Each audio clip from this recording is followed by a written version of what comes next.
Nako, tila po ninenervyos itong House Committee on Justice sa maaring maging desisyon ng Korte Suprema sa kaso po ni VP Sara Duterte at sila po ay tumugon na itong House Committee on Justice at sa pamamagitan po ng Office of the Solicitor General o OSG at kanilang hinihikayat po ang Korte Suprema na i-dismiss itong consolidated petition for certiorari and prohibition with a prayer for a temporary restraining order na nagdala yung patigilin o ipahinto itong impeachment proceedings laban po kay VP Sara Duterte.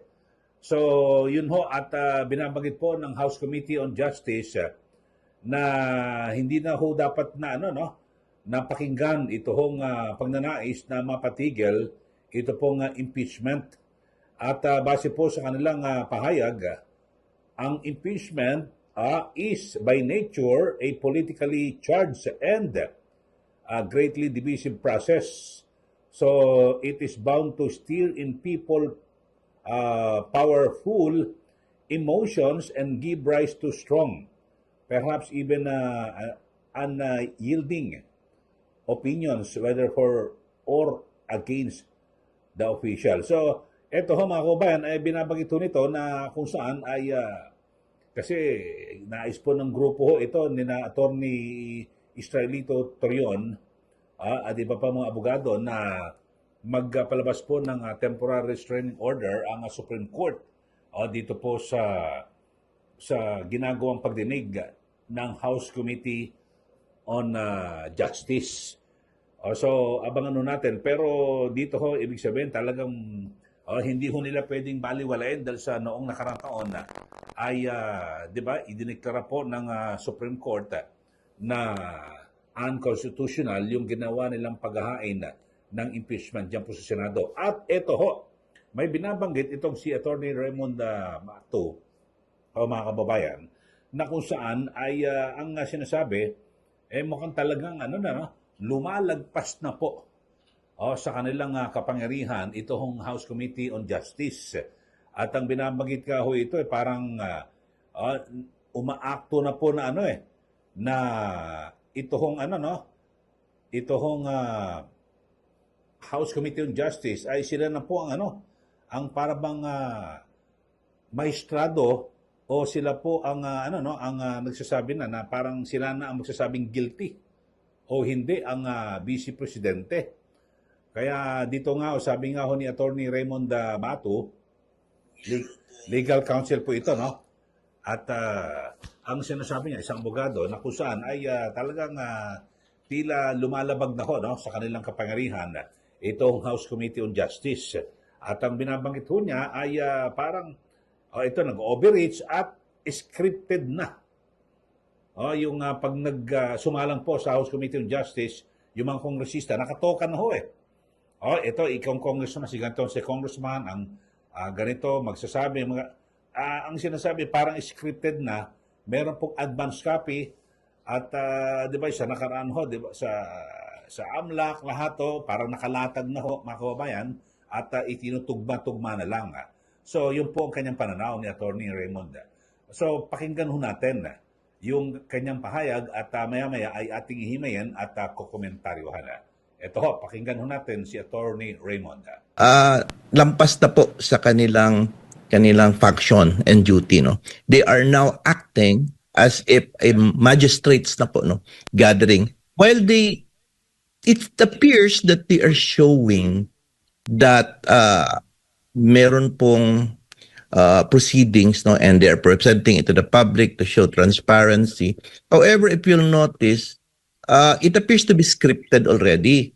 Kasi, tingnan mo, meron na silang mga naka-assign na tao na mag-read, no? Meron na silang naka-assign na members na mag-read. Meron papel, may binabasa and everything. And they have matrices in advance and they have documents in advance na wala pa po yung respondent natin, even or the counsel for the respondent, no? So, talagang super prepared, no? So, it's tantamount to saying that they are actually arrogated upon themselves the functions of the Senate Impeachment Court. O yan po ang pahayag ni Attorney Raymond D'Amato, ang Legal Counsel of DDS Sara All Confederation. O isa po itong abogado at well, marami nga ho ang nakakapansin mga kaubayan na talagang kumbaga sa ano ngayon, itinotodo na ho ng House Committee on Justice. Lahat po ng mga baraha at di ba, ang masaklap ho rito, ang House Committee on Justice, parang sila na po ang nagiging co-complainant. Di ba, halimbawa sa isang kaso, ako piskal ho, mga kabayan, merong isang complainant at may respondent, yung inireklamo. Pero lumilitaw ho, itong House Committee on Justice, parang sila na rin po ang complainant. O halimbawa, may nag-complain, parang kakampi na ho sila. Tapos talagang dinudurog na po yung respondent o yung inireklamo. So, na dapat po hindi. Kasi bilang isang piskal, kayo ho, mga kababayan, siguro baka yung mga taga-subaybay natin, nagpunta na ho kayo, di ba, sa prosecutor's office o sa piskal. Di ba, hindi naman agad tayo kakampihan? Halimbawa, kahit tayo ang complainant, hindi tayo agad kakampihan. Ang titingnan lang ho ng isang piskal o ng prosecutor, ano ba yung reklamo mo?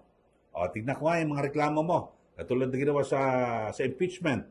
Kung sufficient ba yung forma o tama ba ang ng complaint po? Substance o may laman ba ang iyong complaint?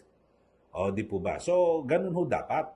Tapos ang titignan lang ho ng piskal na ngayon ay tumatayo yung House Committee on Justice ang House of Representatives sa pangkalatan titignan probable cause.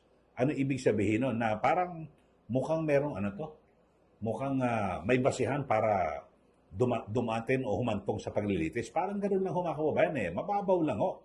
At pagkatapos po niyan ay idadali na sa korte. O, di ba yung piskal? Dito naman ho sa House of Representatives, pagkatapos po nila na mabanggit na ito meron pong probable cause, kasi numbers game pa rin ho yan, magbubutahan po sa committee level. Pagkatapos po niyan ay magkakaroon ng committee report, dadalhin po sa plenaryo at magbubutahan ang lahat po ng mga kongresista.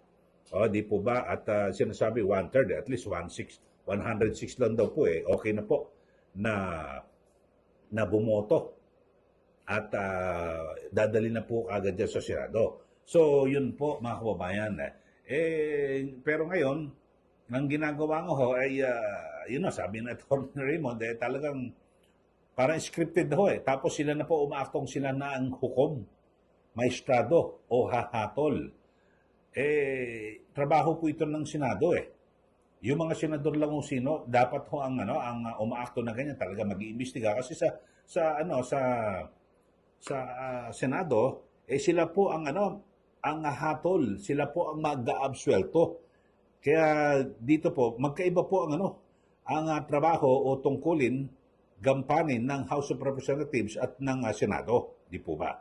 Kasi halimbawa dito ho, yung dapat ho, kung ano ang reklamo, doon ka lang magbabase.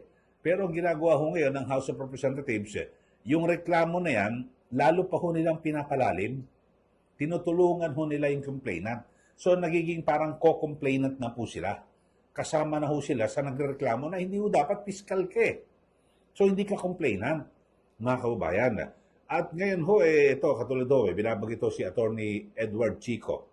Ito, may talagang komedyante ho ito, pero abogado ho ito, Ang sabi ho niya ay, objectively speaking, impeachment is explicitly listed as an exception to the Secrecy of Bank Deposit Act. So, yun ho, kasi dito pinag-uusapan din ng mga kababayan, yung dapat ba talaga ibunyag diyan po sa committee level yung issue ng mga bank accounts dahil kasi yung Secrecy of Bank Deposit Act. Kasi dito ho, sabi ho niya, bagamat ito may gray area ho kasi dito pero hindi maliwanag. Pero kung ang Senado wala hong kaduda-duda na ang Senate ay pwede hong talagang kumuha ng bank records po yan di ba? At para may pagpatuloy yung yung kanilang pagsisiyasat, paglilitis. Ang tawag ho doon, pag-iimbestiga, paglilitis na po diyan po sa Senado. So, yun ho, pero kasi impeachment court eh. It can request for bank records eh. Samantalang yung Justice Committee, mga kababayan, alam nyo, kauna-unahan po ito na nangyari na kung saan ay ito hong pinamumunuan ni Congresswoman Luistro na talagang yung Justice Committee parang umaakto na po na sila po ay hukom. Talagang yung pag-iimbestiga ho nila, iba na ho eh. May malalim na. Tapos pinipinturahan nila ang imahe ng Vice Presidente na parang tad-tad ng korupsyon o ganun man na may sala na. So dapat hindi po ito. So lumilitaw ho ito parang trial by publicity. Di ba? So dito ho ay maliwanag ho na talagang politika. Pero sa suma total, numbers game din naman ho yan mga kababayan eh. Patunayan muna nila dyan po halimbawa sa plenaryo, makakalusot ba ito? Itong yung impeachment yung siyempre magre-report ho itong yung House Committee on Justice sa plenaryo tapos pagbubutuhan ng 106. At kung sakali na makakuha ng sapat na bilang 106 ay dadali na po yan sa Senado. Dun ho sa Senado ang masabi ho natin patas kasi iba ho ang panuntunan doon parang sa korte na. Kasi yan po impeachment court. Yung halimbawa may ilalabas po na testigo yung yung mga complainants. At kasi ang magiging prosecutor ho ron, taga-usig ay itong mga kongresista. So pwede na hong i-cross-examine. Kasi sa Congress, sa House of Representatives, kung ikaw man ang respondent, hindi ka agad makakasagot eh. Bakit ho? Kasi ho, mga kababayan ay dadaan pa sa chairman eh. Hindi pwedeng direktang kausapin mo at buweltahan mo or barahin mo yung testigo. Hindi eh. Idadaan pa tapos alam naman natin kung ang chairman laban sa'yo, ididribulo yan. So hanggang sa yung init na gustong itanong, bababa na. So wala, talagang dihadong-dihado. Hindi tama ho na huwag umattend sa kanyang pagdinig kasi ngayong Merkules ay meron daw pong huling pagdinig ang House Committee on Justice, yung kanilang tatalakayin, yung di umano'y death threats at yung sa tax records ni VP Sara Duterte. Pero dito po sa death threats ay malabo, may mga abogado rin nagsasabi mga kababayan na hindi po ito krimen eh. Kasi wala hong krimen o itinuturing na krimen at pinaparusahan sa isang emosyon lang. Ito parang naging emotional ho rito eh, si VP Sara. At yung kanyang pagbabanta, hindi po direkta eh. Kasi sinabi niya, kung papatayin ako, may kinausap na ako, napatayin nyo rin yung papatay sa akin. Kaso hindi naman siya papatayin, so wala yun. Pero kung direkta na papatayin kita, siguro yun pwede pa. Pero ang liwanag po sabi ni VP Sara kung papatayin ako, may kinausap ako, napatayin kayo. Yung papatay sa akin. Kaso wala, hindi naman papatayin siya. So wala. Zero, hindi po matutuloy. So wala pong krimen. Ako hindi po ako abogado, pero tatanong-tanong din po ako sa mga abogado. Sa paliwanag ho sa ganon, wala. Walang kaso yun.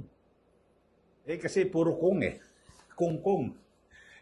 Wala, hindi po, hindi ganon na pinagbantaan mo. Alam ba, direkta, napapatayin kita. Ayun, pwede yun. Talagang threat yun. Pero sinabi, pag pinatay mo ako, may kinausap ako, napatayin ka rin. Kaso hindi mo naman ako ipapatay. So wala yun. Ganun lang ho. Okay, so abangan natin mga kababayan at pagbubutuhan na raw po yan sa House Committee on Justice. Yung kung ano ba, kung talagang okay na ho, matatapos na ho ba dyan po sa House Committee on Justice at dadali na sa plenaryo para pagbutuhan naman at tuluyan ng maidala ang articles of impeachment sa Senado para sa paglilitis. Yun ho. Kayo ho, ano masasabi niyo rito mga kabayan sa isyong ito?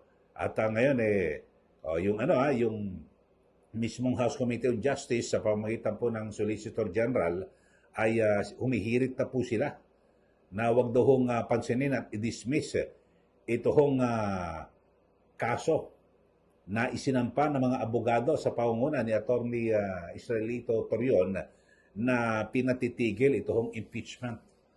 laban po kay BP Sara Duterte. Ako, sa aking pagtingin ho mga kababayan, sa dami ho ng mga nakakausap ko ng mga abogado, kasi tinitimbang-timbang ko Pero pag depende ho sa abogado na, pag ang abogado nakaangkla sa administrasyon, iba po ang sagot At nakaangkla rin sa Duterte, iba ang sagot. Pero may nakausap po ako na walang na gitna, balanse-balanse. Pero ang sabi niya, naku, mukhang walang krimen yun, gano'n. Pag pinatay mo ako may sinausap na ako na ipapatay kita. Wala rin yun, mga kababayan.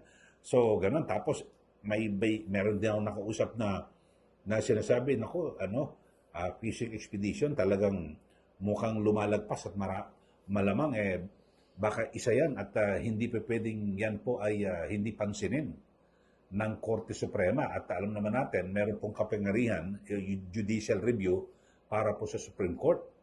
Natingnan kasi kung hahayaan po ito ng Supreme Court, yung mga ganyan na lumalagpas po at sabihin natin, lumalabag po sa batas,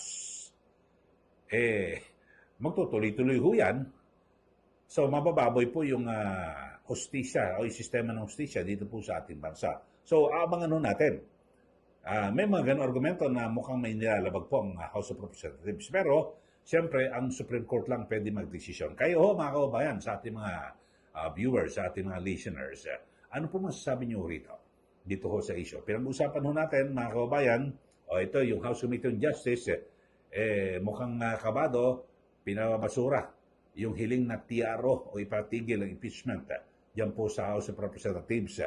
At ang sabi naman ni Attorney Raymond Batu ay overreach at lumalagpas na ang ang House Committee on Justice scripted di umano yung kanilang mga ginagawa. Okay, so sa mga bago lang po sa ating channel, subscribe na po kayo at huwag niyo pong kalimutan na i-like at i-share. Sundan niyo rin po yung aking Facebook, Eli Saludar. Maraming salamat. Muli, ito po si Ka Eli. Magandang araw po sa ating lahat.